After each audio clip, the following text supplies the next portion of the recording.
மீன ராசி அன்பர்களே, ஜென்ம சனியால் மீன ராசியினர் பயப்பட வேண்டாம். குரு நற்பலன்களை அள்ளி கொடுப்பார். 2.5 ஆண்டுகளுக்கு ஒரு முறை பெயர்ச்சி ஆகும் சனி பகவான் 2025ஆம் ஆண்டு மார்ச் 29ஆம் தேதி கும்ப ராசியிலிருந்து மீன ராசிக்கு பெயர்ச்சி ஆகிறார். இந்த பெயர்ச்சி மீன ராசிக்கு ஜென்ம சனியாக மாறுகிறது. இதுவரையில் விரயச் சனியாக இருந்த சனி பகவான் இப்போது மீன ராசியிலேயே இருந்து ஜென்ம சனியாக ஆட்சி செய்யப் போகிறார். இது மீன ராசிக்கு 50% மட்டுமே நன்மை அளிக்கும். பொதுவாகவே அமைதியான குணம் கொண்ட மீன ராசிக்காரர்கள் இந்த சனி பெயர்ச்சி காலத்தில் ரொம்பவே பொறுமையாக இருக்க வேண்டும். உங்களது வேலையில் மட்டும் அதிக கவனம் செலுத்த வேண்டும். அதோடு வண்டி வாகனங்களில் எச்சரிக்கையுடன் சென்று வர வேண்டும். வேகத்தை குறைத்து கொண்டால் நன்மை அளிக்கும். பொருளாதாரம் ஏற்கனவே கடந்த 2.5 ஆண்டுகளாக உங்களது வருமானம் தொடர்ந்து விரயம் ஆன நிலையில் இப்போது நிதி பற்றாக்குறை இருந்து கொண்டே இருக்கும். கடன் மேல் கடன் வாங்க வேண்டி வரும். திருமணமாகாத இளைஞர்களாக இருந்தால் வெளியில் செல்வதை தவிர்ப்பது நல்லது. இதுவே வேலைக்கு செல்பவராக இருந்தால் வீடு மற்றும் அலுவலகம் என்று இருந்தால் ஓரளவு நிதி பற்றாக்குறையை குறைக்கலாம்.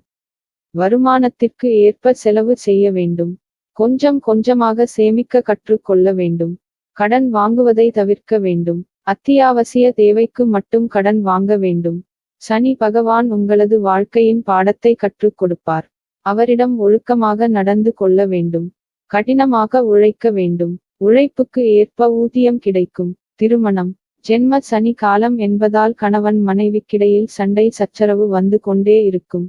ஒருவருக்கொருவர் விட்டு கொடுத்து செல்வது நல்லது. கோபம் அதிகரிக்கும். கோபத்தை குறைத்தால் பெரும்பாலும் சண்டைகள் குறையும். பேசும் போது வார்த்தையில் கவனமாக பேச வேண்டும். இதேபோன்று தான் மகன் அல்லது மகளிடம் அன்பாக பேச வேண்டும். இல்லையென்றால் குடும்பத்திற்குள் குழப்பம் ஏற்படக்கூடும். எதிர்காலத்தை பற்றி சிந்தித்து அதை நோக்கி முன்னேறுங்கள். காதல் வாழ்க்கையிலும் ஒருவருக்கொருவர் விட்டு கொடுத்து செல்வது நல்லது. காதலில் புரிதல் அவசியம். வேலை எந்த வேலையாக இருந்தாலும் கடினமாக உழைக்க வேண்டி வரும். உங்களது திறமையை வெளிப்படுத்தும் நேரம் இது. அலுவலகத்தில் சக பணியாளர்களாக பிரச்சனைகள் ஏற்படக்கூடும். உயர் அதிகாரிகளிடம் வீண் வாக்குவாதங்களை தவிர்ப்பது நல்லது. வேலைப்பளு அதிகரிக்கும். இதனால் மன அழுத்தம் ஏற்படக்கூடும். உங்களது முன்னேற்றம் தடைபடும். பொறுமையாக இருப்பது அவசியம். எந்த வேலை உங்களுக்கு செட் ஆகுமோ அதில் கவனம் செலுத்துங்கள். உங்களால் முடிக்க முடியும் வேலைகளை மட்டும் செய்யுங்கள். கல்வி படிப்பில் கவனம் செலுத்தி படிக்க வேண்டும். சந்தேகத்திற்கு ஆசிரியரிடம் கேட்டு தெரிந்து கொள்ள வேண்டும். அச்சத்தை தவிர்ப்பது நல்லது. கடினமாக முயற்சி செய்ய வேண்டும். அப்படி முயற்சித்து படித்தால் வெற்றி கிடைக்கும். ஒவ்வொரு பாடத்திற்கும் குறிப்பிட்ட நேரம் ஒதுக்கி படிக்க வேண்டும். விடாமுயற்சியுடன் படித்தால் சனி பகவான் உங்களுக்கு துணை நிற்பார். உடல் ஆரோக்கியம் மன அழுத்தம் ஏற்படக்கூடும். உடல் ஆரோக்கியத்தில் அக்கறை காட்ட வேண்டும். உடற்பயிற்சி மற்றும் யோகா ஆகியவற்றில் கவனம் செலுத்துங்கள். நடைபயிற்சி கூட செய்யலாம். உடலுக்கு கேடு விளைவிக்கும் மது போன்றவற்றை தவிர்ப்பது நல்லது. ஆரோக்கியமான உணவுகளை எடுத்துக் கொள்ளுங்கள். பழங்கள் காய்கறிகள் அதிகளவில் சேர்த்து கொள்ளுங்கள். சிலருக்கு முதுகு பிரச்சனை வரலாம். முன்னெச்சரிக்கையாக இருப்பது நல்லது. காதல் வாழ்க்கையில் விரிசல் ஏற்படக்கூடும். புரிதல் வேண்டும். உண்மையான காதலுக்கு சனி பகவான் பச்சை கொடி காட்டுவார். அவர்களை சேர்த்து கூட வைப்பார்.